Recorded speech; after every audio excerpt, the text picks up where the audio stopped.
This is Minds Blown. And now to present the first award of the evening, here's a young man whose Saturday night fever has become an epidemic. I saw the picture. Must have been a bad fever. Several times he went into convulsions. Welcome, John Travolta, right here.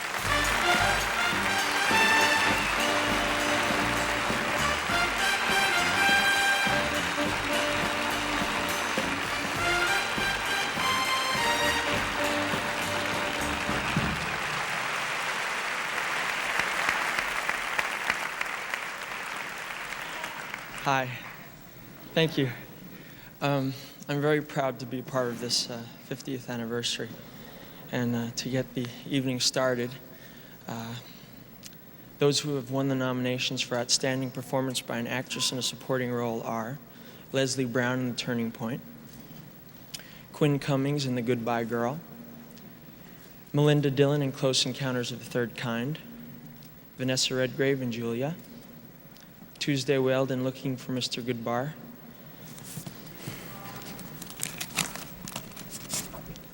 and the winner is Vanessa Redgrave in Julia.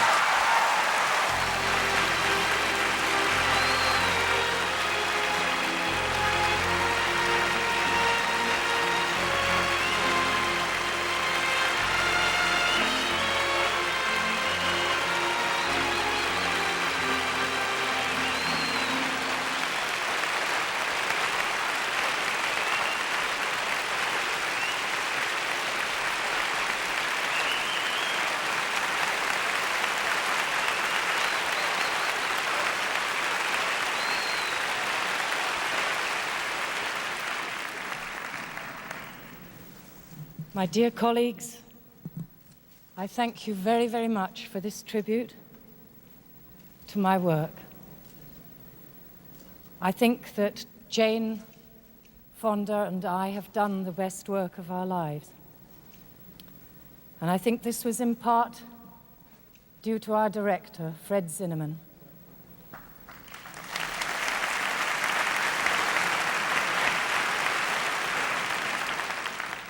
And I also think it's in part because we believed and we believe in what we were expressing. 2 out of millions who gave their lives and were prepared to sacrifice everything in the fight against fascist and racist Nazi Germany. And I salute you, and I pay tribute to you, and I think you should be very proud that in the last few weeks you've stood firm and you have refused to be intimidated by the threats of a small bunch of Zionist hoodlums whose behavior is an insult to the stature of Jews all over the world and to their great and heroic record of struggle against fascism and oppression.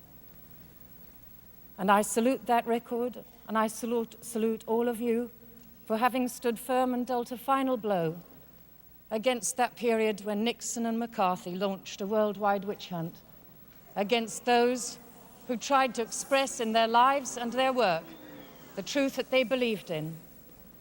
I salute you, and I thank you, and I pledge to you that I will continue to fight against anti-Semitism and fascism. Thank you. Hello, everyone, and welcome to Minds Blown. As always, we are your hosts, Vincent Ntandi, and Olamide Samuel. if this is your first time listening, we are 2 nuclear disarmament experts who are seeking to bring this issue of nuclear disarmament out of the academic think space and into the mainstream. We hope to blow your minds with stories about the hidden history of the nuclear arms race and show our listeners how this issue affects your day-to-day life. And with that, Ola, I have a challenge for you this time. Can you blow my mind and the listeners with some hidden history of the nuclear arms race? Challenge accepted. So, Vin, what do you know about the Oscar award, the actual statues that are given to actors and producers who win the award? Absolutely nothing. Betty Davis claims she named it Oscar because the rear end of Oscar reminded her of her husband when he got out of the shower in the morning. But you do know they look quite good, right? Those golden, bald-headed statues. Definitely. So in 1929, when the Oscars started giving out this award to winners of different categories, You got this crusader with a crusader sword standing on a can of film, and the can of film has 5 spokes on it, and those 5 spokes represent what were then the 5 branches of the Academy. They've added branches since then, but those were original 5. the award was a handcrafted bronze statue that is plated in 24 karat gold. It is electroplated to have this very nice finish. Now, the very first 15 of these statues had this bronze core, and after a few years, the awarders at the Oscars decided, hey, we need something that's a bit more smooth and shiny and glamorous.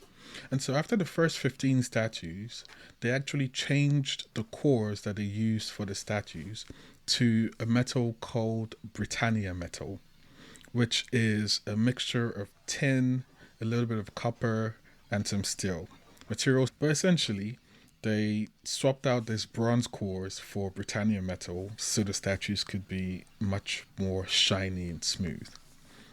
Because of a metal shortage in World War II, statues that were given around the time for 3 years were actually plaster statues. You know, plaster that we used to cover up like Yeah. marks, and they were plaster statues painted with gold paint for 3 years because there weren't, enough metals to be used for the luxury of creating a statue. Now, after World War II ended in 1945, these statues were recalled and the awardees of the Oscars were given the proper Oscar statues. So war actually had the role to play even in how the Oscars were performed. But there's also something interesting about this story and the shortage of materials that occurred around World War II. And this is where I slightly deviate from the Oscars to something a little bit more nuclear. Piles of metal, including artillery shells, on board a Chinese registered vessel. These are believed to be material taken from the undersea wrecks of 2 British battleships from World War II. In recent years, we have seen plenty of arrests of what we call deep sea pirates around many countries that were active in World War II. And these pirates are usually arrested because they're trying to plunder shipwrecks in deep seas from the World War II era.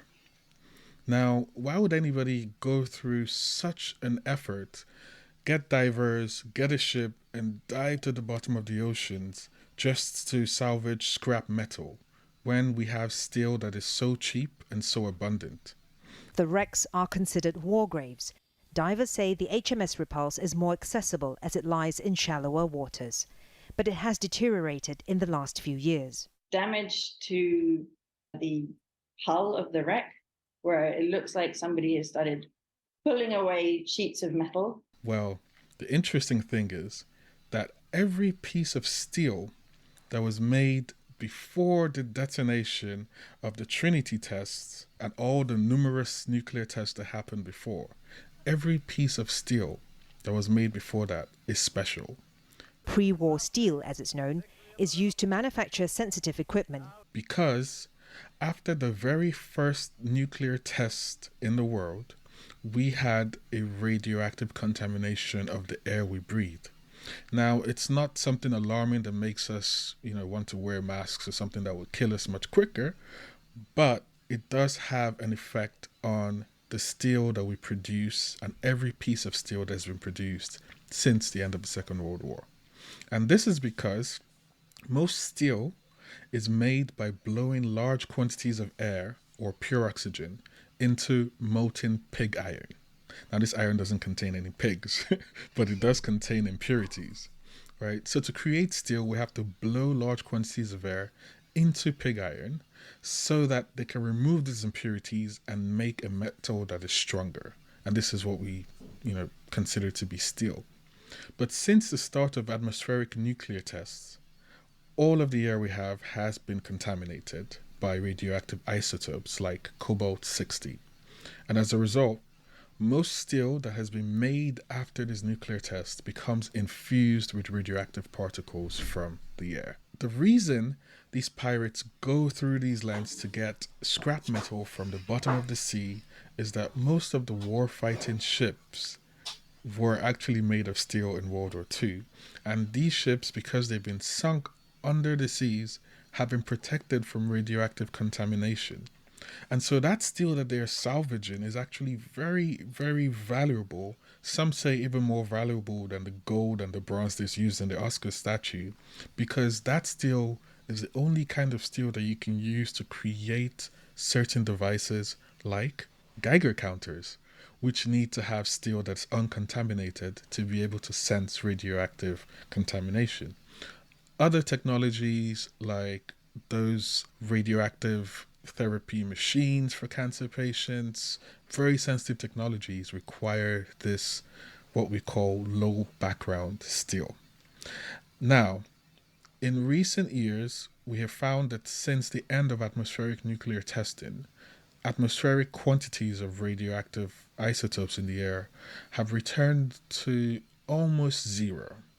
So we can begin to make steel today that could be used for sensitive technologies without having to go and salvage, shipwrecks at the bottom of the ocean. But it just makes me wonder how the stories of the Oscar statuette on the one hand and this low background steel on the other are interconnected with that cutoff period of 1945. And it also brings me to wonder, what happens to our ability to create Geiger counters and cancer treatment technologies if countries like North Korea, for example, decide to resume atmospheric nuclear testing like they promised to do in January of 2020. Just makes you think. But was your mind blown, Vin? Indeed. I mean, first of all, I would really hate to have been an Oscar winner when my statue was made of plaster, and I was in one of those years. That would not be That would really suck. that would stink. Yeah, and then just to think of like radioactive steel, right? Just that idea.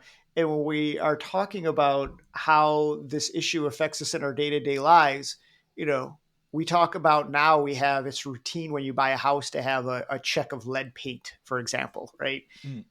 How many people think of there being radioactive steel somewhere in their lives or crossing paths with that, right? So it really is something that once that genie was out of the bottle, it just affects us in every which way. So, and I, again, I don't think people even think of that, or like you said, when people think about pirates and on the open seas and what they're trying to get, I think the obvious is always gold and things of that nature. They're not thinking about getting this steel at the bottom of the ocean that is pristine essentially and absent of radiological materials. It's crazy to think how, again, these things are all interconnected in even these micro ways that we don't, we just often don't think about. Absolutely. Another way So nuclear affects us all. now that we've, you've mentioned the Oscars and we're, coming up on it, and we wanted to focus a little bit on that. And so today what we're going to look at is we're going to talk about some of the films that are up in the Oscar categories beyond Oppenheimer that actually have to, that have an intersection with nuclear disarmament, but then also the history of movies that deal with nuclear war, and then also some of the more political speeches that we've seen at the Oscars, and will anything be done in that way this time around. So let's get into it, and we'll start with, why don't we start with the most obvious one before we get into some of the other ones, which is Oppenheimer. So I saw Oppenheimer. I mean, I was waiting for 3 years for this film to come out, from the first thing. And that was two parts for me, really three. One is I was, as experts like us, I was desperate to get a movie that, about the, in our wheelhouse essentially. Right. And then secondly, Martin Sherwin, who wrote the book that the film is based on, was a dear friend of mine. He was my advisor. Both of my books are in his series. And so knowing that Christopher Nolan, the director, was going to be, making the film based on that book, I had really high hopes because I knew how well that book was done. And then thirdly, Christopher Nolan's my favorite director in recent times. I mean, there's really nothing he's made that I don't absolutely devour and love. Interstellar, The Dark Knight, these are some of my favorite films. So yeah, I had high hopes. And so before I give you my opinion, what did you think the first time you saw Oppenheimer, and did it meet your expectations and, things of that nature? Like, what were your thoughts? So I watched Oppenheimer in a quite unique setting. So in London, there was this preview of the movie a day before it debuted worldwide, where nuclear policy experts and a few former world leaders were gathered in this retro cinema, and we had a pre-screening of Oppenheimer.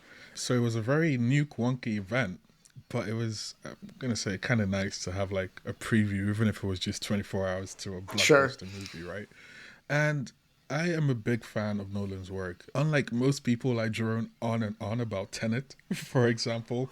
I feel like I actually understand the movie. Well, you're the one person then. I mean, I loved it, but if you get it, you're the one person. I've watched it like 2-3 times, and of course I've devoured, many other Nolan movies, and I think he's just an absolute director and knows how to immerse you in movies. Yeah, definitely. In a way that takes you into fantasy land, but keeps you tethered to some basic rules of physics, or quantum physics if you're watching Tenet. With Oppenheimer, I had mixed feelings about the movie. So on the one hand, I was super excited to, for the first time in my career and life, see a movie that was so highly anticipated that was focused on nuclear. And for listeners, to give our listeners some context, I am in my early 30s, super early 30s. So, we don't really get a lot of movies these days that focus on nuclear war or, nuclear related stuff. We have some tangential stuff like the 100 series, which looks at like a post-apocalyptic world and whatever. But nothing really goes straight to the issue. And I think that's quite interesting in and of itself. Yeah, I think there is. You're right. There is there's plenty of films that deal with kind of this dystopian, whether it's some other way in which the world is ending beyond a nuclear weapon, right? But it's always, or even in these, Godzilla movies, or like, so there's always this kind of dancing around it, but not actually a historical Dancing drama around. like we're seeing it. Yeah. That was the term I was looking for. Everyone seems to dance around the nuclear issue, but nobody goes straight to the heart of it. Not at least in the way the Day After movie, for example, went straight into nuclear. Yeah, we'll definitely get into that film a little later on. Yep. Absolutely. But I think Oppenheimer was remarkable. Like, the cinematography was great. The choice of looking at the ethical dilemmas of, Oppenheimer after helping to lead the project that, invented the nuclear bomb. Those questions were very pertinent, and I think they were very important questions to be had. Yeah, the score really got me too, Ola. I mean, not to interrupt you, but the score of that film just sat with me, after it was done. It was just brilliant. Can you hear the music, Robert?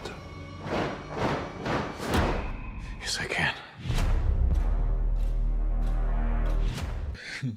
As you would know, I am obsessed with music and soundtracks. That was pristine, and it did, keep you in that mid-range between fantasy and reality. You were really immersed, almost feeling like you were in Oppenheimer's mind. But I do feel that two things happened with Nolan in this movie. The first was, I think, because of the choice of subject, there was a bit of dancing around the after effects of the invention of the bomb in terms of the humanitarian consequences of the use of a nuclear bomb. But that's a somewhat tangential critique of the movie because, we're glad that we even had a movie in the first place that looked at nuclear weapons. Yeah. That was something that we heard, when the film came out, was that there were these debates about, and sorry, folks, there's going to be spoiler alerts through this whole entire episode. So, but there is that, moment where he sees, they don't show what he's watching on screen when he's seeing the devastation in Oppenheimer, that is. But he is visualizing skin coming off of one woman. He sees the ash there. And so part of me was like, hey, is it better because it is leaving it up to the imagination, right? Is the other part, though, should we have shown that? But, I had to check myself too, and that reminding myself, this isn't a movie about nuclear weapons and what they do. It's not a documentary. It's a movie about Oppenheimer's life, right? Number one. But that said, there was a film, because we're seeing, what I love is that after Oppenheimer came out, and because of its success, which is, again, a testament to Nolan and everybody involved, there seems to be now, which we haven't seen since the 1980s, a clamoring for content on this issue, which is amazing, because it really is, something we can use, again, and where people that aren't experts, if they're just turning on Netflix, are looking for something, they're finding content. And so there was this new film that came out, docudrama on Einstein and the bomb. I made one great mistake in my life. Had I known that the Germans would not succeed in producing an atomic bomb,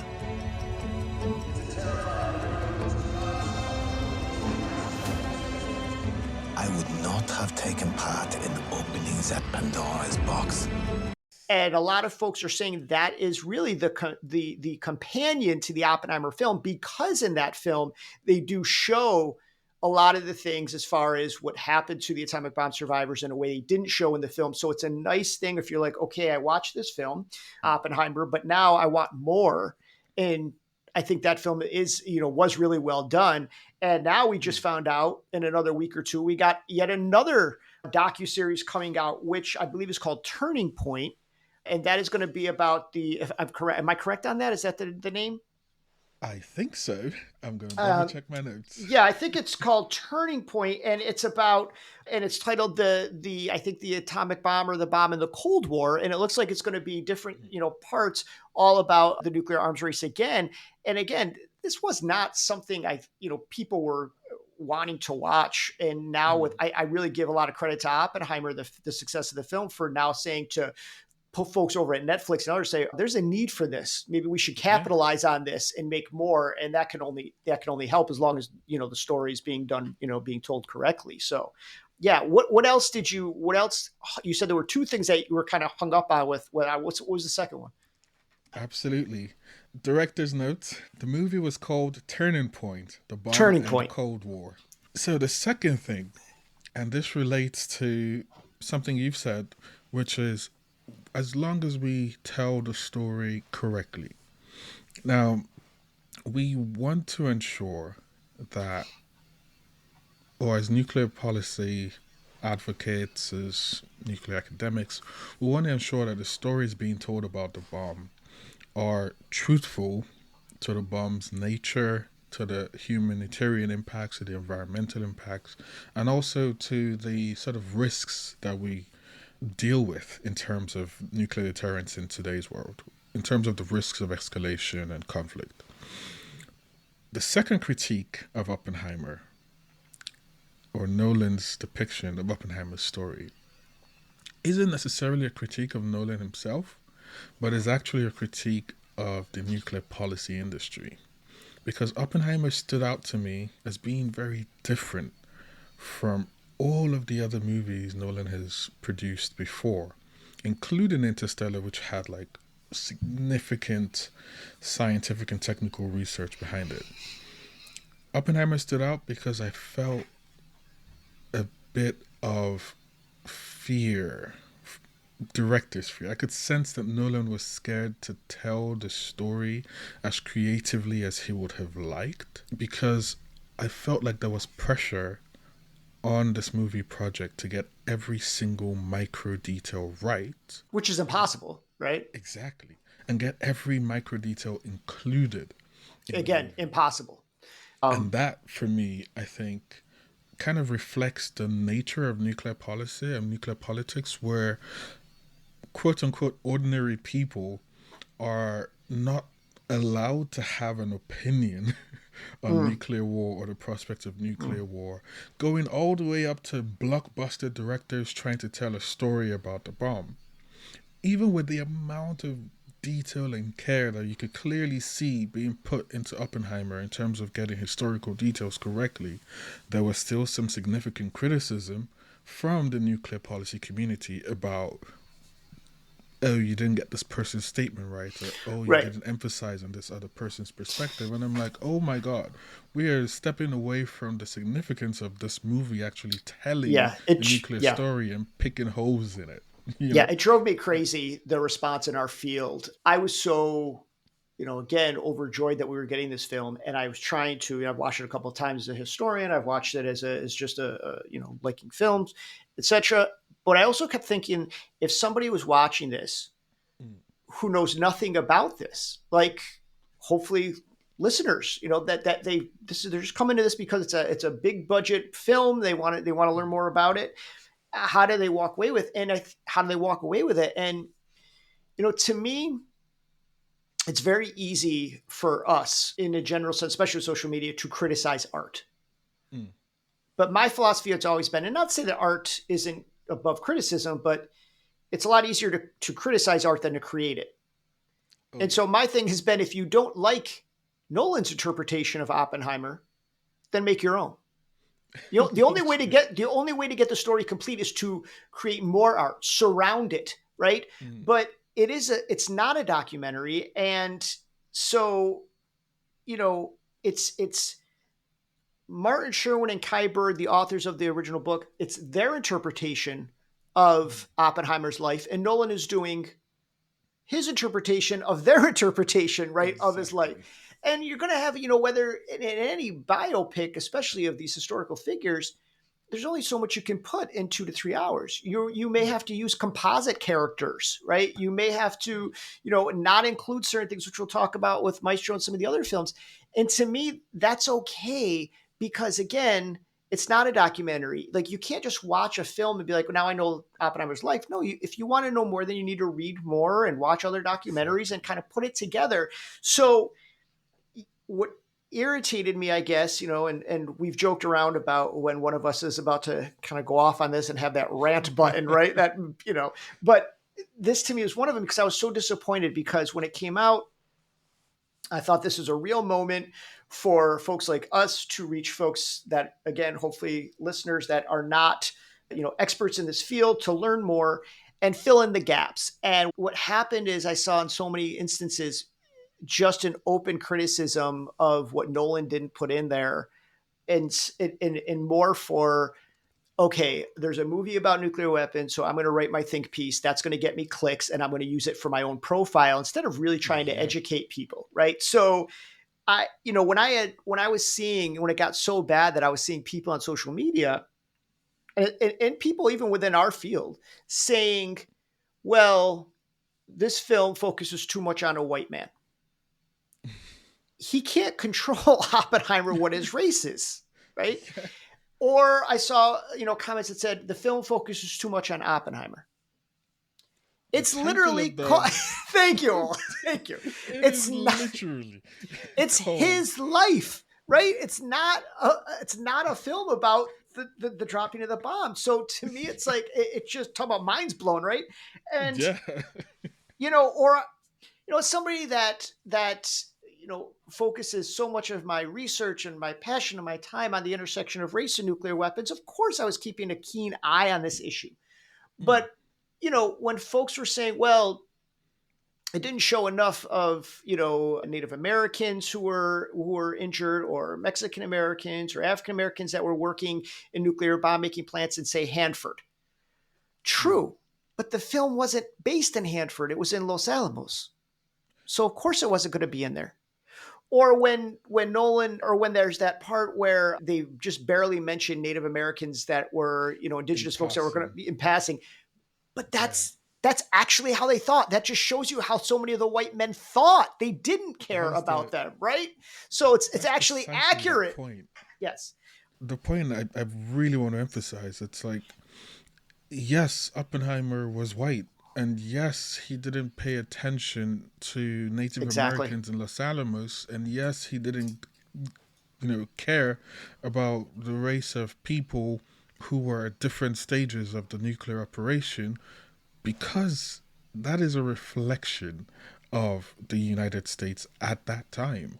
Exactly. Chances are, if you were a white man, you had the luxury of opportunities to either go and be a theoretical physicist or a general. The social environment and the structures at the time rewarded certain looks, behaviors, and predilections, if I can use Yeah. that word. Well, Right? and you know, again, if you were to try to get in every single place where the Manhattan Project, everywhere you're trying to get Chicago, and you're trying to get Tennessee or Oak Ridge, and all of these places where things were happening, and trying to get every part of this, every person in this, it'd be a 10-hour film, and It was already 3 hours. right. And there's people that I think there were people that really didn't want as much of the kind of the Cold War issue with the trial and the McCarthy kind of stuff. But that was what was happening in his life. And again, it was about his life. So, I think the film was phenomenal. I think it was, I don't know how you could have done it better, but it did frustrate me when it was so easy to just criticize and say Nolan didn't put enough of this or whatever whatever your passion is, and you're saying it's not in there. And again, make your own then. And again, what we saw were certain organizations, in the Milwaukee area that were having screenings and some panels, but regular folks out there were not going to those, right? Yeah. And so how do we use this? I wish we would have done better using this film as a way to talk to regular folks that, again, don't have degrees in physics and international studies and all these kind of things, and, reach out to them. I have actually a very good friend of mine, Eric Singer, who what he does is turns in these complicated issues into young adult reading books. And he did one for, one on Simon Schuster, and I think, I'm not sure which one it's on, what publisher, but he just finished the Oppenheimer book for young adults. It's going to be coming out. And that is fantastic that you can get, young kids in 7th grade, 8th grade.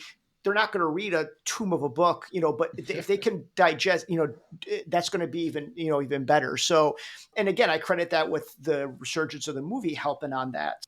And it's about what we can do to build on this success. Like, what we can do to build on the fact that a mainstream producer has refocused attention on this issue at a very pertinent time contemporarily, right? Yes. It's not like we're watching this in, say, 2004, before North Korea right. went off and got nukes. And, we're not watching it in a time where nuclear weapons are off the agenda. We're watching it in a time where we regularly hear the word nuclear every single day in news, whether we notice it or not. Yep. So and I know, I agree 100%. And the other thing too is, I think what happened is, because Robert Downey Jr. made such poignant statements during the press junket about nuclear weapons, saying we need to have more conversations about this. We need to be, thinking about this in a different way. It's arguable that we're less safe now than we were during the height of the Cold War. So, it's a lot to take in, but I think that great films are meant to humble us to the point where we can actually have these sorts of dialogues to begin with. Because Christopher Nolan at I think it was the BAFTA Awards, actually said the real heroes here are the folks that are the activists that have been trying to stop this madness for so long. I do just want to say that our film ends on what I think is a dramatically necessary note of despair. But in the real world, there are all kinds of individuals and organizations who have fought long and hard to reduce the number of nuclear weapons in the world. And since its peak in 1967, they've done it by almost 90%. Of late, that's gone the wrong way. And so in accepting this, I do just want to acknowledge their efforts and point out that they show the necessity and the potential of efforts for peace. There was this also default of, well, are they going to be now, all of these actors and Nolan, are they going to be the torchbearers that keep the push? And again, that's not their role. These are actors and filmmakers. And I love this. I love to see if, the actors in Hollywood get involved in a cause like this. But again, we can't just default and say, oh, they need to be saying more and pressure them that much either, which again, we're going to look at different speeches because there's a price to pay in certain aspects like that when you put yourself out there. So with that said, that's the most recent film that people have seen. Let's take a step back for a minute here. We had said that there were films that kind of tiptoe and dance around nuclear disarmament. But there was a time when actually there were films directly about this, right? And when we think about this, and a lot of younger folks haven't seen this film, but I think, for those of us that are in this field, it's almost, who hasn't seen Dr. Strangelove? Is that the whole point of the Doomsday Machine is lost? If you keep it a secret, why didn't you tell the world, eh? I've seen Strangelove a bunch of times, and I'm going to be honest, I know this is blasphemous in our industry, but I am not a huge fan of Strangelove. It is not a film that keeps me going in my seat. It's not something where I think is hilariously funny. It's not something that I think is, it just, hits in terms of trying to, whatever, affect the world from viewing it. So it was never my cup of tea. What were your thoughts? Is this your canon? Is this you love this film? Strangelove is a strange movie indeed. It's a very strange movie. And I think one of the biggest reasons I think it is strange is it tries to tell a very serious story of presidential loss of control over nuclear weapons, relying on dark humor to keep viewers engaged. And of course, dark humor, as we have seen it play out in Hollywood, relies on misogynistic, racist, sexist, classist, all sorts of tropes, and tries to sort of turn them on their head to make it appear funny. And if you ignore the context of when this movie was made, this was in the 1960s, if you ignore that context, it could be funny, like a Dark Mirror funny, Black Mirror funny. But it's not, because we know that many of the actors, many of the consumers as well of Strangelove at the time, genuinely agreed with calling Russians riskies, or genuinely agreed that, nuclear war is the one thing that can unify us as Americans, regardless of your race, creed, and whatever. This implicit acceptance that there was an uneven distribution of intelligence and importance across human beings, cut along, ethnic or racial or classist lines. So I didn't find the dark humor funny because I knew that at some stage it wasn't meant to be a joke. But that aside, the dark... Yeah, no, go ahead. I was going to say, but that aside, I think for the time period that this movie was created, today we think about sole authority in the US and Russia and in so many states. But at that time, it wasn't the norm for countries to have a single person with ultimate control of nuclear weapons. Nuclear weapons were seen as almost any other weapon, in the sense that they were just bigger and badder conventional weapons that could be distributed across armed forces, and the generals and soldiers were the ones with the discretion to use nukes or not. So I think that was the one positive takeaway for me from Strangelove, is that it identified what could go wrong if there was a loss of control, especially in the system that was prevalent at the time, which was, delegated control over nuclear weapons. Yeah, when I think of the dark humor thing in more contemporary spaces, I think of Don't Look Up with Jennifer Lawrence and Leonardo DiCaprio. And while it's about a comet that's going to hit Earth and destroy the world, you could certainly take out comet, put in a nuclear weapon, and the story holds. The thing that watching that film, and again, sorry for those that haven't seen it, spoiler alert, as I was watching it, and of course they're screaming right into the void, almost like, do you realize what's going to happen? Especially when they're on that news panel. Came to the right place, because on this show we like to say things. Would you please just stop being so fucking pleasant? I'm sorry, but not everything needs to sound so goddamn clever or charming or likable all the time. Sometimes we need to just be able to say things to one another. We need to hear things. Look, let's establish once again that there is a huge comet headed towards Earth. And for so many of us, we're thinking the same thing. We're constantly screaming about this issue, right? But I kept thinking to myself, the only way this film is going to work is everybody has to die at the end. Yeah. If they find a way to avert the comet, right? If they find a way to, get a team of people to stop it, it doesn't work. Because then it shows that we have the measures, right, to stop it. The only way this proves the point is they have to die. And of course, that's obviously what happens. So I think it was brilliantly done. And in that regard, I do think that humor worked in, also keeping a serious topic and keeping it engaging in a way that Strangelove, didn't do it for me back, even though it's completely different time periods and somewhat different topics. Absolutely. A quick add-on to Don't Look Up and the use of humor or use of dark humor. There's a movie that just crossed my mind as you were speaking. Have you watched the movie Nope? Daniel Kaluuya yes. And Keke Palmer. Yes. In many ways, I find so many parallels between Nope and Don't Look Up in the sense that there's this obvious threat to humanity or to humans, and there's this constant activism of a subset of people saying, look, there is this threat and it's getting bigger and bigger, and this threat manifests very slowly. And of course, like frogs in boiling water, we humans don't necessarily respond to slow changes, and then all of a sudden the threat manifests and it starts causing loss of life and damage and whatever, and only at that point do we tend to react to the manifestation of a slow moving threat. This whole overarching theme makes me really think about just how nuclear policy plays out in our day-to-day lives, where there's just this gradual intensification of threats, gradual intensification of hostilities, and most people they get a little bit shocked and then they go back to their day-to-day lives. They get a little bit shocked and then they go back. Right. And then all of a sudden, boom, Well, yeah. I mean, so two things. One is, I think this is the second time since we started this pod you have had a metaphor with a frog, so we might have to we'll keep a little ding ding going every time. Yeah, exactly.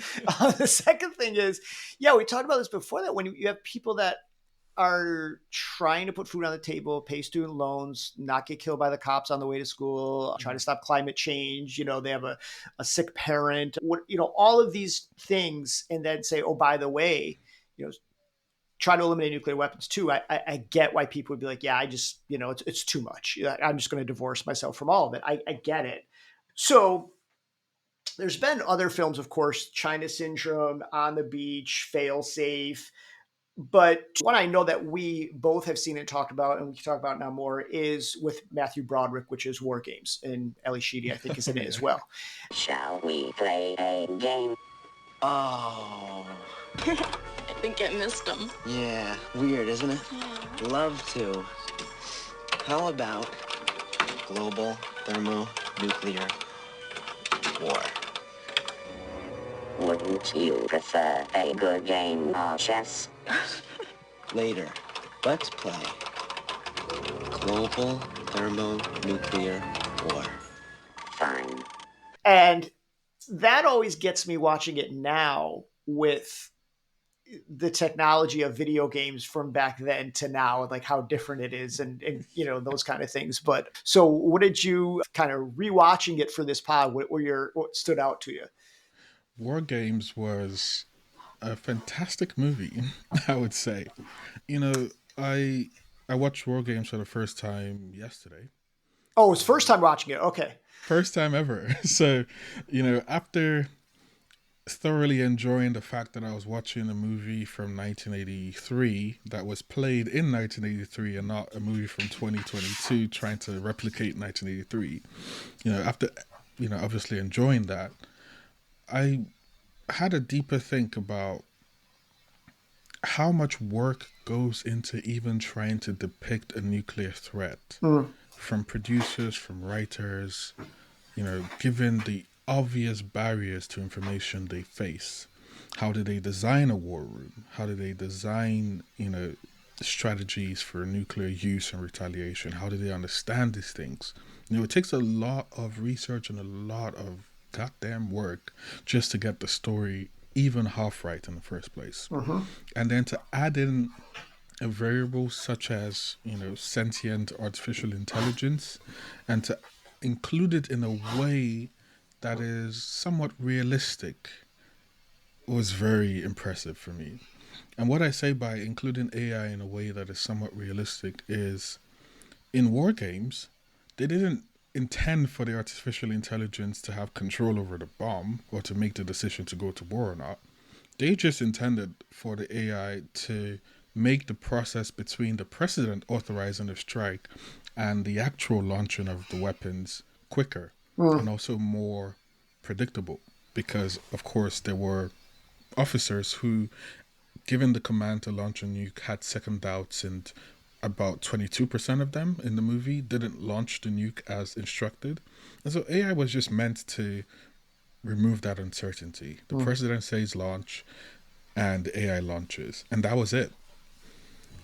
Now, it's a similar way in which AI is being included or being thought about to be included in nuclear command and control.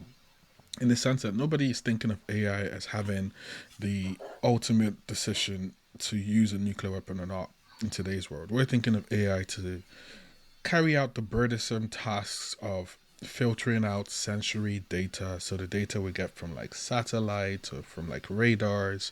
And if you want to learn more about the sensory data stuff, you need to listen to our previous podcast, which gets it, which makes this plain. It makes it plain, yes. But AI was just meant to support human decision making and make it more efficient and quicker in this movie, and it went wrong, massively wrong. And I think it was really interesting to see that in 1983, people were thinking about stuff that is still relevant today, over 40 years later. Another thing that got me, I think, and this is linked to Oppenheimer in a way that it's also linked to Strangelove, was when it comes to female characters, when it comes to the portrayal of women in all three movies, it is so one-dimensional. Like, women are given so little agency, it's infuriating.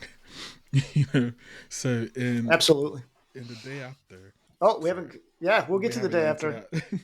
That's next. So in War Games, the lead actor's girlfriend, who's cast as a supporting actress, asks some very silly kindergarten level of intelligence questions, and I am just like screaming, like, what the hell? Why do they insist on portraying women as just less intelligent, supportive characters that have no idea of what's going on?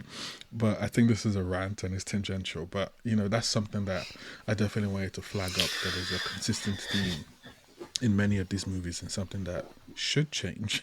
Absolutely. And I think too, it does show, the War Games, like, it matters who your actors are. It matters who the screenplay, the director. Like, again, you can't, in a topic like this, if you want just regular folks to watch a movie, you got to have a good story, flat out. Otherwise, you're going to lose people. And again, there's been some flops out there, but there's been others that have really made it. The Sum of All Fears, So The Day After is probably the most well-known film in history when it comes to nuclear war. For those of you that have not seen it or don't know what we're talking about, this was a film done in the 1980s. There's actually a new book that's going to be coming out shortly all about the making of it, called Apocalypse Television by David Craig. I actually just reviewed that book for Arms Control Association's magazine. And went back and rewatched the film since I was reviewing this book as well. And it was shown on television, and 100 million people watched it, which is incredible. I mean, we're talking staggering. Like Super Bowl numbers. And I think what was even more important with the film was, after the film concluded, Ted Koppel then had a panel of folks to discuss it from different sides of the aisle and scientists. And I thought about that when I was doing the review for this book and rewatching the film. Could we even have that today without people just screaming at each other and it just being, it was having a civil discussion about this?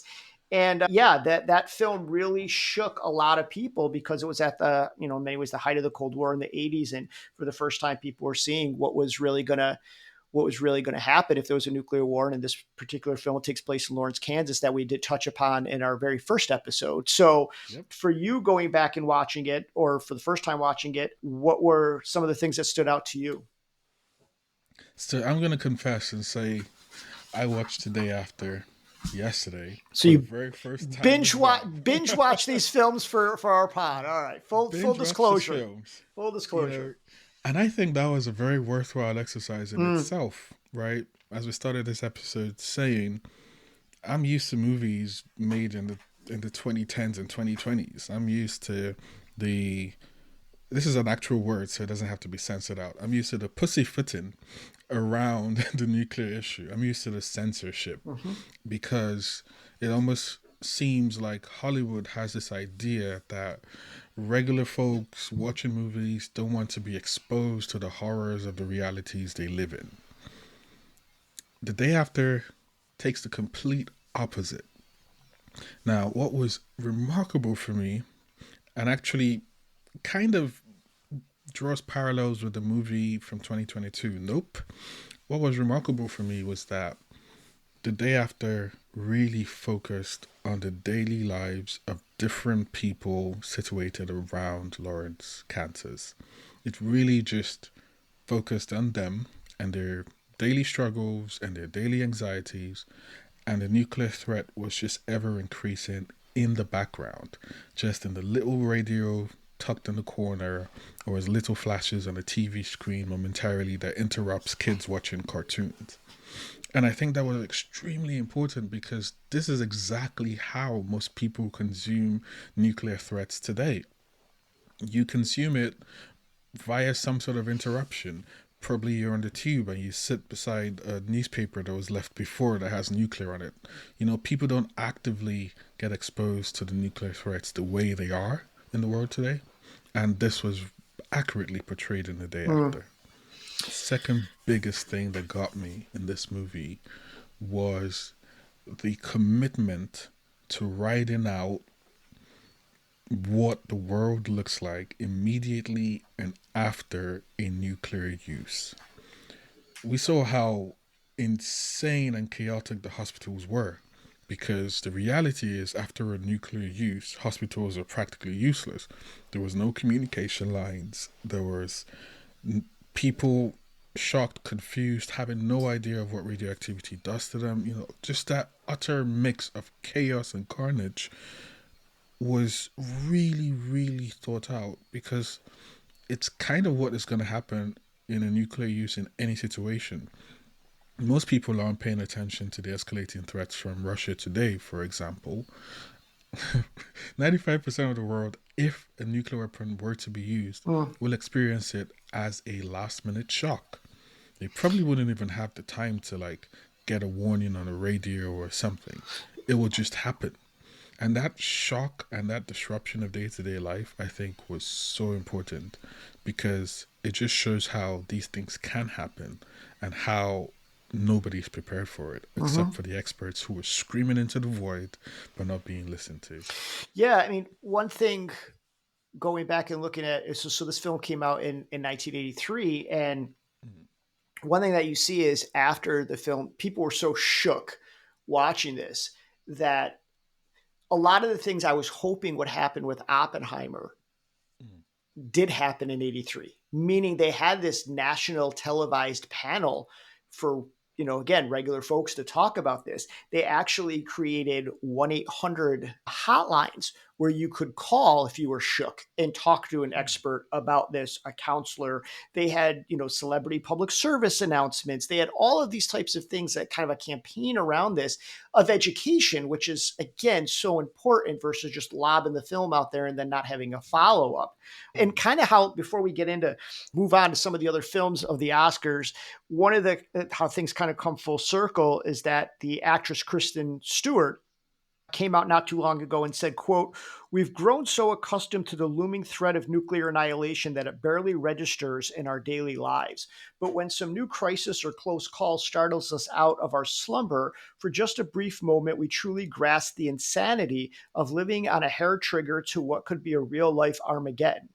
Now, Kristen Stewart's fiance is Dylan Meyer, and Dylan Meyer's father is Nick Meyer, who was the actual director of The Day After. So it really kind of comes full circle. Absolutely. So she describes it so well. Perfectly, right? And so Oppenheimer is the obvious, but there are other films that actually have a thread of nuclear disarmament in them that are up for Academy Awards. And one of those is the film Rustin. Coleman Domingo is up for the Academy Award for playing for Best Actor for the film Rustin. Rustin is on Netflix. It was produced by the Higher Ground, I think it's called, which is the Obama's production company.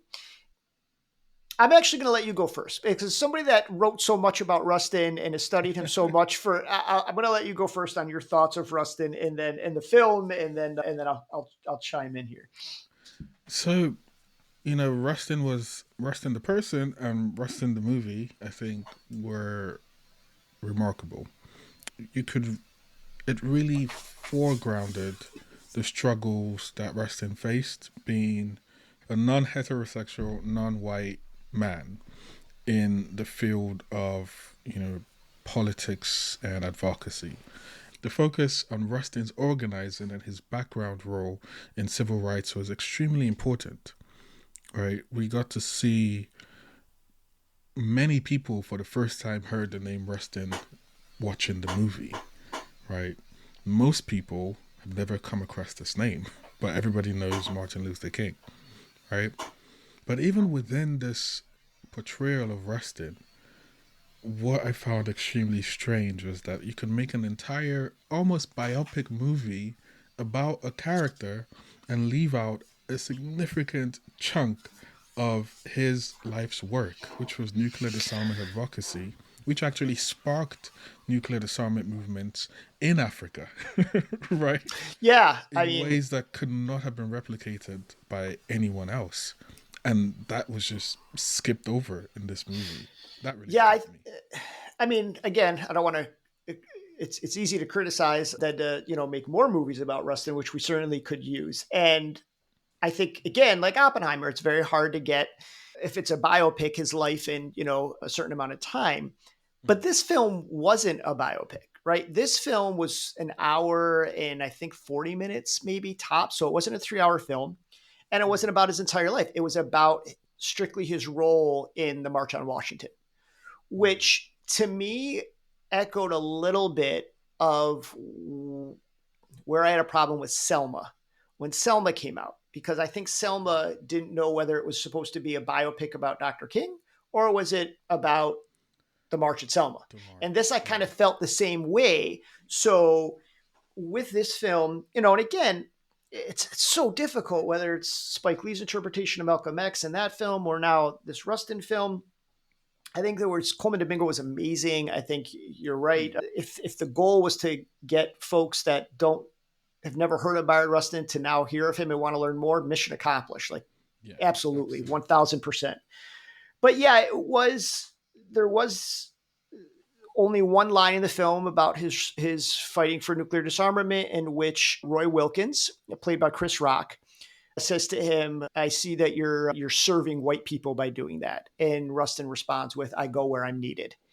And the real history there is, as if you've seen the film, Roy Wilkins, when he takes over the NAACP, I mean, the NAACP, while they were, very staunch champions of, racial equality and colonialism in certain ways. Carol Anderson writes about this.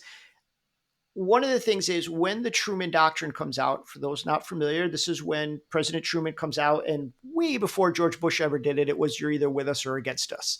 And the NAACP, under Roy Wilkins' leadership, decided to take a sharp right turn on the issue of nuclear disarmament and ally themselves with Truman in hopes of it leading to a civil rights package, which never happens.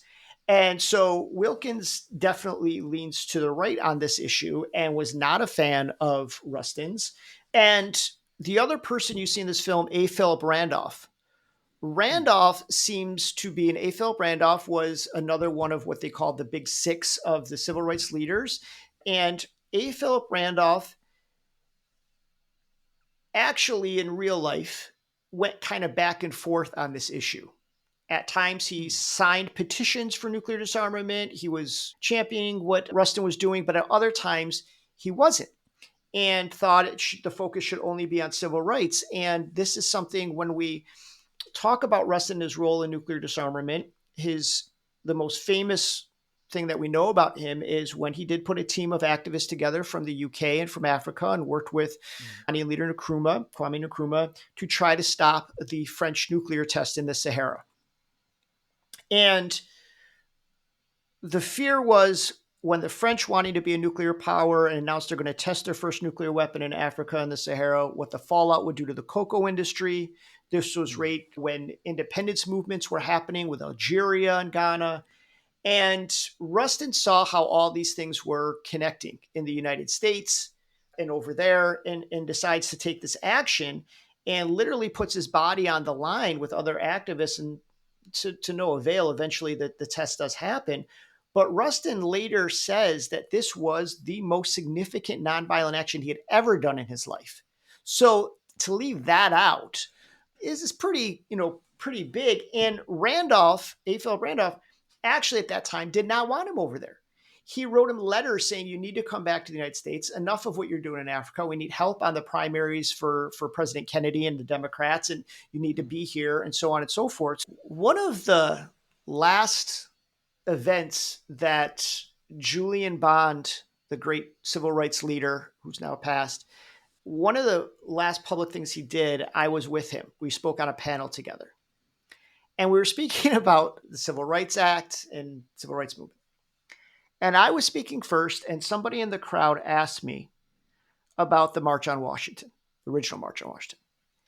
And for a moment, I forgot Julian Bond was right next to me, this giant civil rights leader, this amazing individual. And I just went in. And I said, I think the March on Washington was a picnic. It was a circus. I took the total Malcolm X approach. I said, a real protest doesn't tell you what time to leave and what time to show up and what signs you should have. And women weren't allowed to speak at the March on Washington. It was safe and it should have been radical. And I just went all in. And then I remembered Mr. Bond was right here. And I go, oh, he is going to say, white boy, what are you talking about? You have no reason to even be talking about this, so sit down and shut up. And Julian Bond went to the mic and said, I agree with everything Vince said. And I went, whew, okay. And I say that because what wasn't in the film, there's no question the March on Washington was significant, but what they did not show in the film was at the very end when the other civil rights leaders are asked to go to the White House. Rustin doesn't go and he says, I'm going to help clean up the trash with the other folks. In real life, when he was doing that, he ran into Malcolm X on the mall. Oh. And Malcolm X said to him, Bayard, this dream that Martin has, when it's all said and done, it's going to be a nightmare. And Rustin, who was always positive, looked at Malcolm and said, you know what? I think you're right. And he was, because what happened 2 weeks later, the 16th Street Baptist Church bombing in which 4 little girls were killed and their teachers also killed. And that really shook the civil rights movement to its core and really started people to say, nonviolence just isn't working. We need to try something else, right? So to leave that out, I think is also a significant piece of kind of creating this movie where we want to kind of put everything in a bow for, let's face it, for white folks to watch this movie and go, oh, see, we all came together, it all worked out, and now I can feel good. Yes. And that's just not reality, right? I mean, now I get it. It's not a documentary, it's a film, but that's, and that's kind of what I felt even when I remember watching The Help. I felt the same way, But the importance for us and for this podcast is to show you that Oppenheimer isn't the only character in these Oscars that actually care deeply about nuclear disarmament. Bayard Rustin was another one, even though it's not in the film. He was somebody that cared about this issue and worked on it since 1945. And I think that is extremely important for our listeners to contextualize when looking at the political relevance of awards like the Oscars or the Academy Awards, and just awards in general for arts and culture, because we should never forget that a lot of the censorship, a lot of the pussyfooting, a lot of the nice tying of serious facts into bows to be packaged as movies is actually determined by the, I would say, political, commercial, career goals of people involved in the movie industry, where they have to sanitize things to be able to have these products accepted in the mainstreams and validated by the receiving of an award or something like that. Yeah, and I mean, again, like Oppenheimer, there should be. Again, I'm not. If it was mostly about the goal is to have the Rustin film be mostly about the March on Washington, great. But maybe there should be a documentary like we just talked about with Einstein the Bomb, where it's just about maybe Rustin's work in this field and have that as that companion for folks that for the first time are discovering him and now want to learn more about him. Exactly. And I think that's the biggest takeaway for us and for our listeners. Well, the takeaway for me has always been that one movie or one book should not be the be all end all, that you should, again, surround yourself with more art, or it's on us as consumers to then read multiple things. A lot of people, they watched Spike Lee's film Malcolm X, which Denzel Washington was phenomenal. Should have won the Academy Award for that.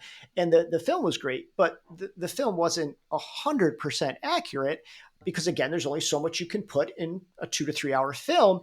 And it's Spike Lee's interpretation of Alex Haley's interpretation of Malcolm X. Because if the autobiography is actually written, it's Alex Haley's interpretation of what Malcolm was telling him. And there's a lot more in that story. But yeah, so you got to say, okay, I watched this film. Now I'm going to go watch some documentaries. Now I'm going to read the autobiography myself. I'm going to read some other things. And then I can start putting it all together and say, okay, now what do I believe now that I have all of these facts in front of me? And so, yeah, I think it's a cautionary tale to not just, as good as a film can be, to take that as the be all end all of somebody's life and story. Right. Absolutely. And that brings us to another film, actually, in the Academy Awards, which is Maestro. Have you seen Maestro yet? No, I have not. Okay. I highly recommend seeing it. In Maestro is the life of composer Leonard Bernstein, and Bradley Cooper plays him, and Carey Mulligan plays his wife. And it is, for me, it was gorgeous. It was a beautifully, I think, done film, cinematography wise, obviously score wise. But again, only so much you can fit in a film, and I'm okay with that. But one thing that was not in the film was all of Leonard Bernstein's activism. And he was somebody that fought deeply for civil rights.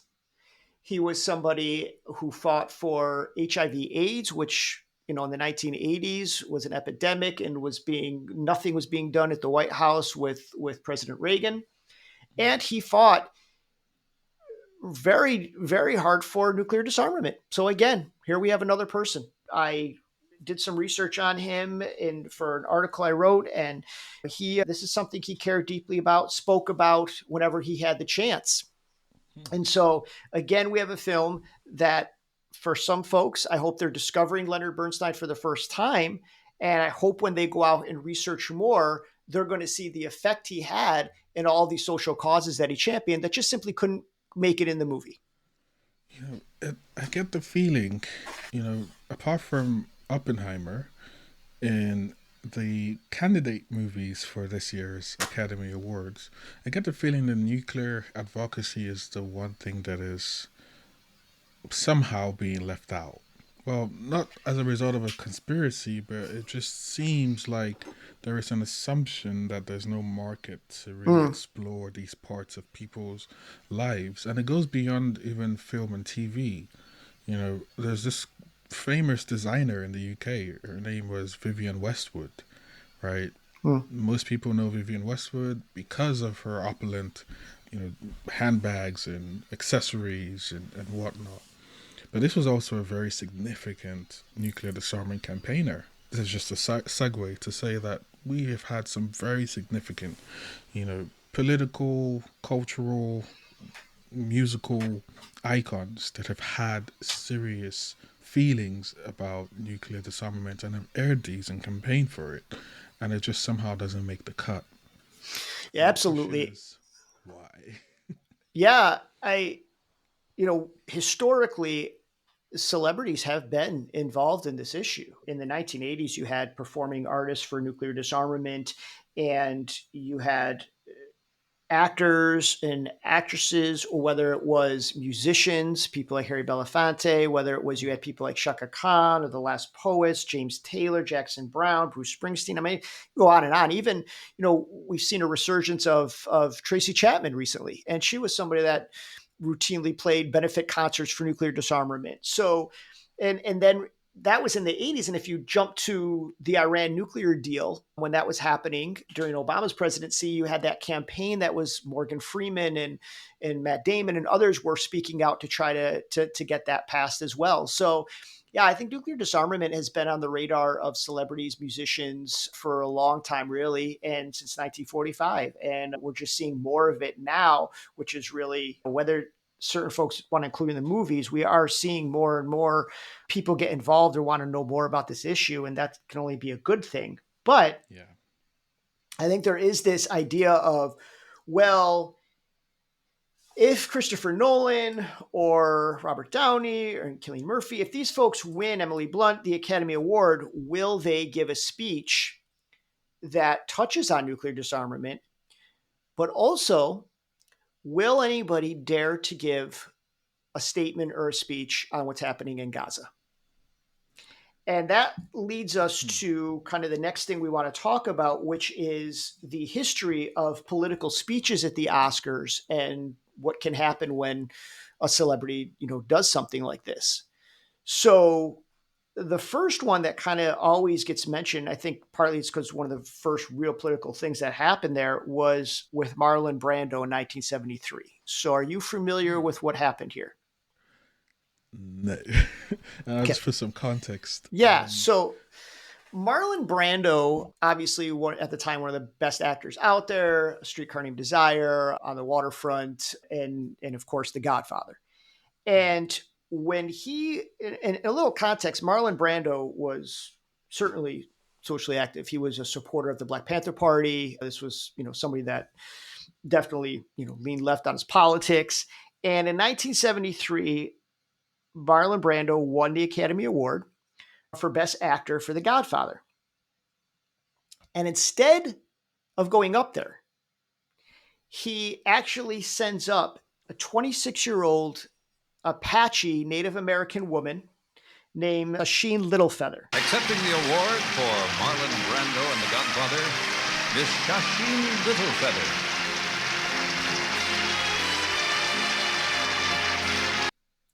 And she is dressed in traditional Native American attire. And she goes up there to deliver a speech on his behalf. And he didn't even attend. My name is Shasheen Littlefeather. I'm Apache, and I'm president of the National Native American Affirmative Image Committee. I'm representing Marlon Brando this evening, and he has asked me to tell you in a very long speech, which I cannot share with you presently because of time, but I will be glad to share with the press afterwards, that he very regretfully cannot accept this very generous award. And the reasons for this being are the treatment of American Indians today by the film industry,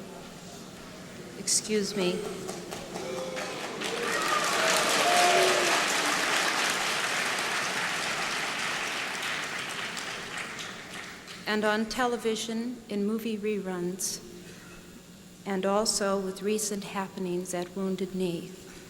I beg at this time that I have not intruded upon this evening, and that we will, in the future, our hearts and our understandings will meet with love and generosity.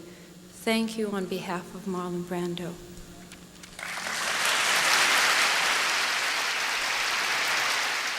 And this was to the speech was to talk about, it was way too long, so she has to condense it. And she says that, and she says it's to talk about the way Native Americans are treated in Hollywood, and then also to talk about what was happening at that time, where Native American activists were essentially what had happened to them at Wounded Knee in 1890. There was another occupation that was happening in the same place at the time. And if you watch it, some immediately applause. Then there's jeers and boos from the crowd. But the crazy thing is that John Wayne actually had to be restrained by security because he wanted to get to the stage to attack her physically. Oh, wow. Yeah. In fact, Holy cow. In fact, she says, during my presentation, John Wayne was coming towards me to forcefully take me off the stage and had to be restrained by 6 security men to prevent him from doing so. And then she's escorted off the stage, and then John Wayne waits backstage to lunge at her to go after her again. And it's incredible. And then afterwards, she says that John Wayne actually says, I don't know if afterwards, if I should prevent an award on behalf of all the cowboys that were shot in John Ford Westerns over the years. And he says that if Brando had something to say, he should have appeared that night and stated his views instead of taking some little unknown girl and dressing her up in an Indian outfit. So this reminded me of Killer of the Flower Moon film that's up for the Academy Award, and Lily Gladstone, who is up for Best Actress, and what she could potentially say, or how far we've come since then, good or bad. And it also reminded me and made me think of what Cold War culture was like in the 1950s. Yeah. Before Brando wins it. John Wayne was in movies, he was what people defined as manhood, right? The cowboy, the Western guy, the soldier that fights on World War II on the battlefield, storming the beaches of Normandy. This was the whole MO. And in the 50s, it was the man goes to work and, the nuclear family, the woman, is at home making pies in her heels, and kids are watching Ozzie and Harriet and hiding under their desks from fearing the big red menace and nuclear war. And it was this whole thing of identity, right? And of course, and Clint Eastwood was yet another one in this kind of whole genre. And then you fast forward and you look at the very kids, the very little boys that watch these John Wayne films are then the ones to go in Vietnam. Because they go, our dads were in World War II. This is what it means to be a man, right? So I need to go fight in Vietnam. And then you cut to the same folks that grow up watching, the boys that watch in the 1980s, Rambo, right? Rambo's the man, Delta Force and Chuck Norris, and go kill all the Vietnamese. They're the ones then that become the Chris Kyles and American Sniper and Zero Dark 30. And it's the same pattern over and over again of these cultural cold warriors, right? And, we also have to think about the more and more political the Academy Awards become, maybe they should think about beefing up security, because it's not been so long ago since someone was assaulted on stage. Right. And these award ceremonies. Right. And you also think, who. Yeah. And you think of how many people, then you get into that whole thing too of well, I don't want politics in my just shut up and dribble, just do the movies, but everything, you can't get around it. And one thing that is kind of hitting me is, will somebody, when you have a microphone and millions of people are watching you on this one night, I don't want to say obligation, but there's a genocide taking place right now. How do you not say something? But again, I know there's a political price for that. And that reminded me in 1978, Vanessa Redgrave won Best Supporting Actress for her role in the film Julia, in which she actually plays an anti-Nazi operative. And in her speech, she says that she wants to be thankful of those that stood up to, quote, Zionist hoodlums whose behavior was an insult to the stature of Jews all over the world.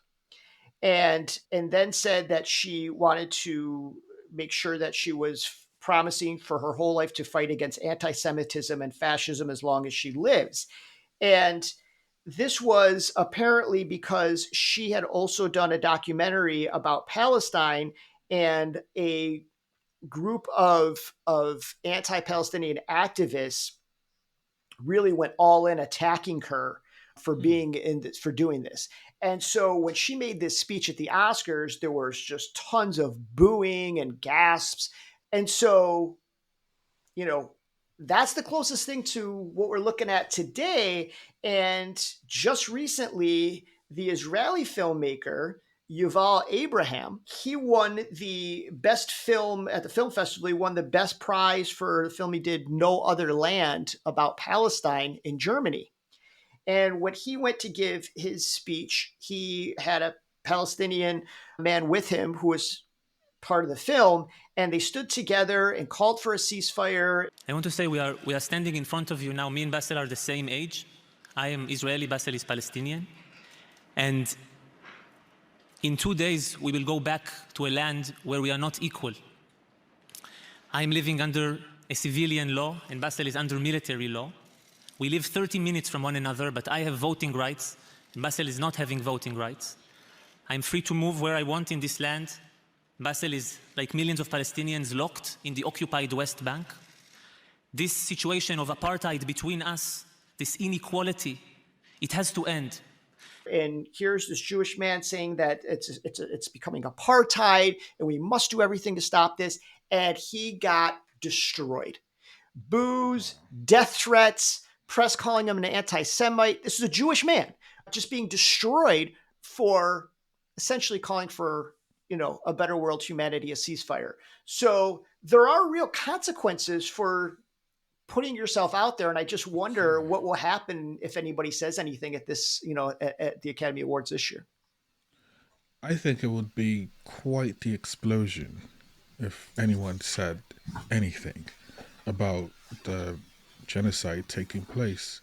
But what is even more mind-bending is that we're having people speak out about a genocide that is before the court, before the International Court of Justice. It's not as though they are the first to describe what they're seeing as genocide. This is something that's already being described and being investigated as such by the apex court of international law. And yet people still pay heavy political prices for just describing what they are seeing. Yeah. I mean, to go back to Vanessa Redgrave, she apparently was the Jewish Defense League that went after her for these comments or for making this documentary. And they not only burned her in effigy, they offered to put a bounty on her head to have her killed just for making a documentary. So, again, I think back of the Iraq War. I think of the Dixie Chicks, right? The Dixie Chicks, and Natalie Maines, the lead singer from Texas, makes one comment where she's ashamed that the president is from her home state during the Iraq War, and that's it. They are destroyed. Destroyed. Great documentary on their life after this. I mean, they are now, their CDs are burned, they're persona non grata on country music, all of this kind of stuff. And we just lost Toby Keith, who was one of the leaders in just going after them with everything he had, just destroying their lives. So, there's real consequences for speaking out. So, have people in Hollywood done this and risked it? Yes, we've seen Leonardo DiCaprio speak at the Academy Awards for climate change. When The Cove won the best documentary in 2010, they did a banner drop that said "Tex Dolphin" for support of this issue. For 2003, when Michael Moore won for best documentary for Bowling for Columbine, that was really something, because that was right when he was getting to the height of his career. And he went up there and said, President George Bush, shame on you for entering this Iraq war for fictitious reasons. And people were booing because, again, after 9/11, right after that, it was with us or against us. So yeah, there's been, even as late as 2020, Joaquin Phoenix, when he went for the Joker, had some really amazing comments about just sentient beings and how we just, what we do to cows and their mothers and the children and milk, and just with no regard. Whether we're talking about gender inequality or racism or queer rights or indigenous rights or animal rights, we're talking about the fight against injustice. We're talking about the fight against the belief that one nation, one people, one race, one gender, or one species has the right to dominate, control, and use and exploit another with impunity. But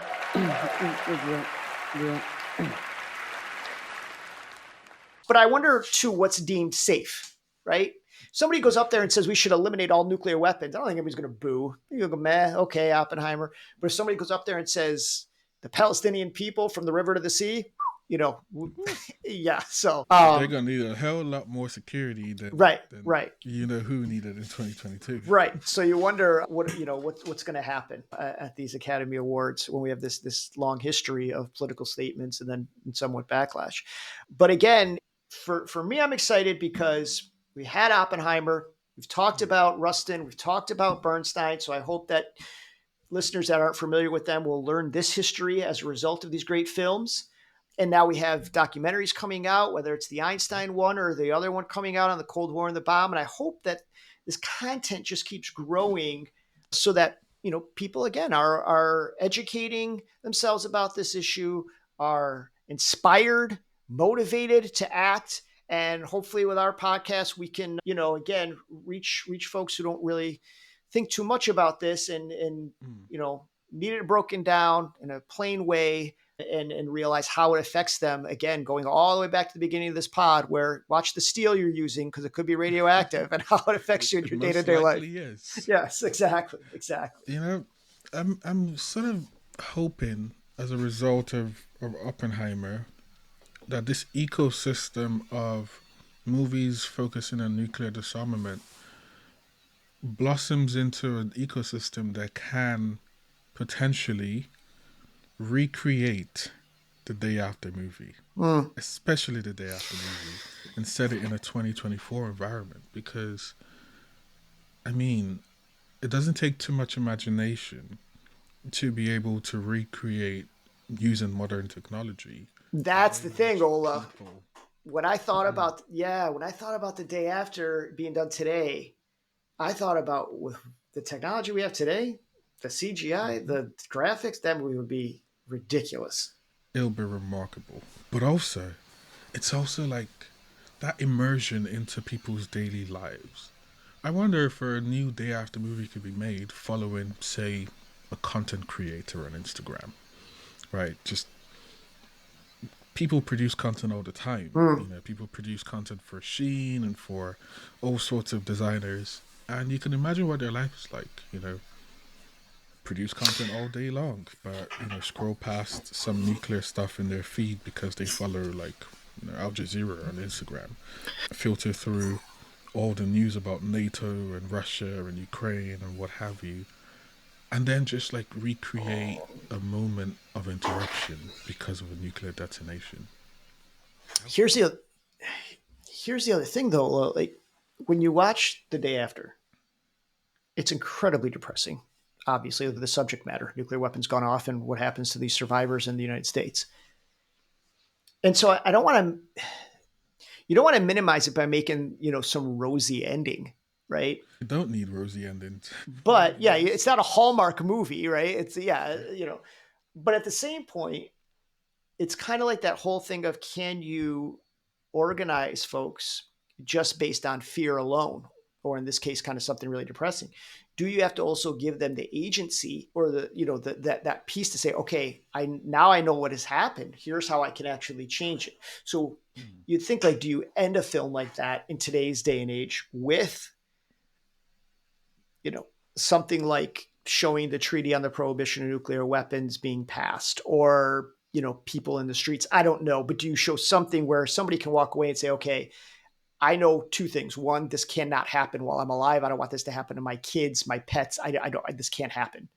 And then two, here's what I can do about it so it doesn't happen. And I think that's a crucial piece, whether that's, again, in a panel thing afterwards. I'm not sure, but I think, that's something that we should, I think there's definitely ways to create such a contemporary movie that includes options for what people can do. But I also think we don't have a moral responsibility. This is true. Yeah. To give people hope or inspire them when we know that the reality itself, contains elements of hope, but also is overwhelmingly depressing. And what I mean is this: if we were to have such a modern day remake, it would, of course, reference the Treaty on the Prohibition of Nuclear Weapons. It would reference the different, treaties and mechanisms that we have to try and avoid this eventuality.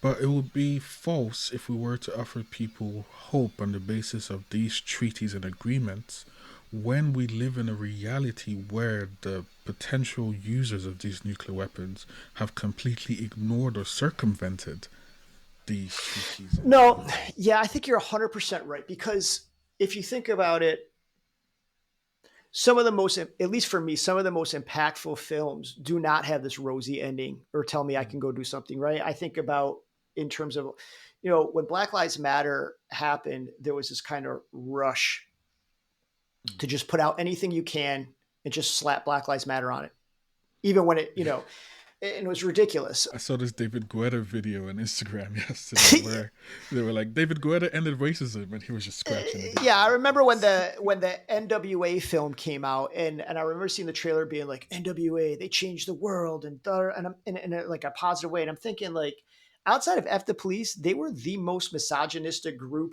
out there. Like, they were Public Enemy. Like, what are you talking about? But again, marketing.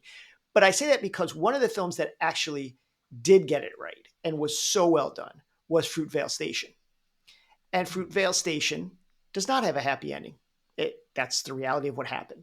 So, whether it's a remake of The Day After or 12 Years a Slave, right? 12 Years a Slave, well, it's a happy ending that after 12 years he goes home. No, that's not a happy ending, because you still have all of the horror that you went through 2.5 hours of absolute horror, and this is still going on. It didn't end at the end of the movie. It's not like the Civil War happened at the end of the movie, right?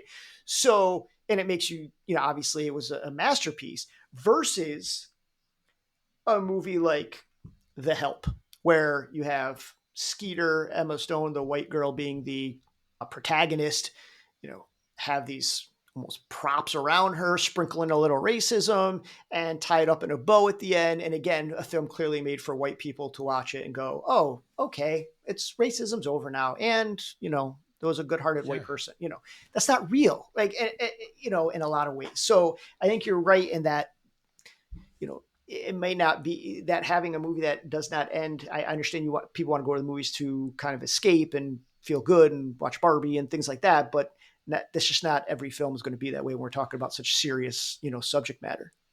Exactly. And let's contextualize that. People going into the movies to escape reality that they find depressing. But the reality is, if you're going to a movie in any of the major cities in America or any of the major cities in the UK, there's a target on your head. That's the reality. Something could happen, some sort of intended or unintended escalation could happen, and you're not going to walk out of that movie theater. It is just a fact.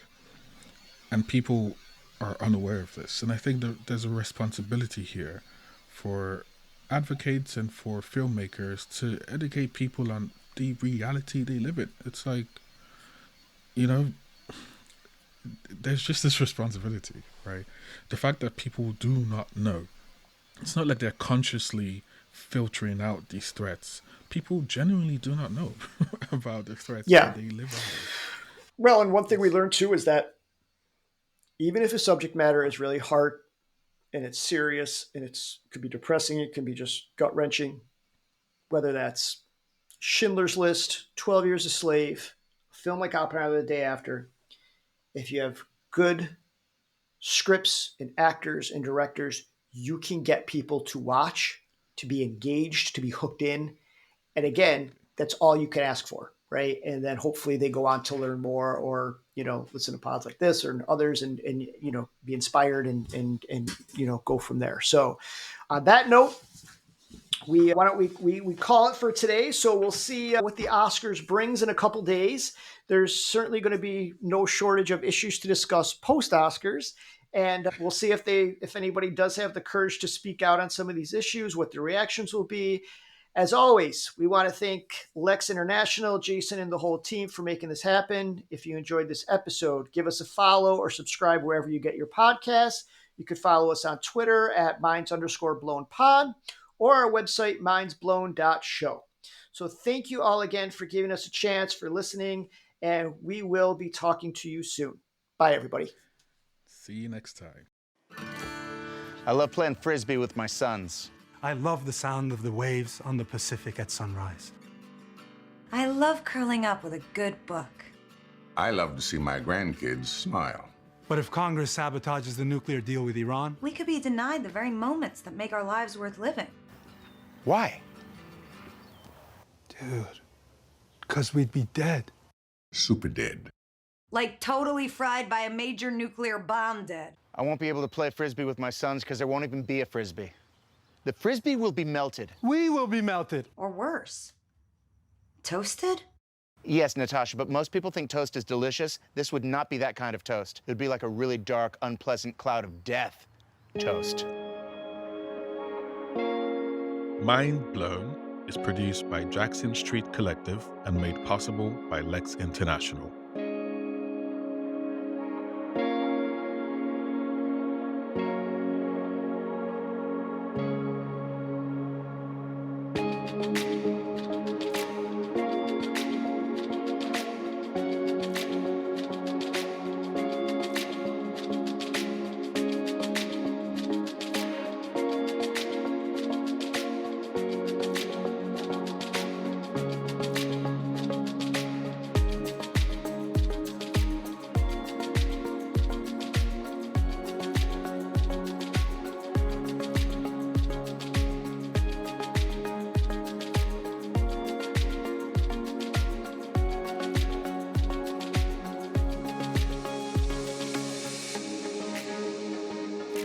Good evening, everybody. We're glad to be here and grateful. It's our first movie since many years. My community, my family has been filming our community being erased by this brutal occupation. I'm here celebrating the award, but also very hard for me to celebrate when there are tens of thousands of my people being slaughtered and massacred by Israel in Gaza. Masafir Yatta, my community, is being also erased by Israeli bulldozers. I ask one thing for Germany, as I am in Berlin here, to respect the UN calls and stop sending weapons to Israel.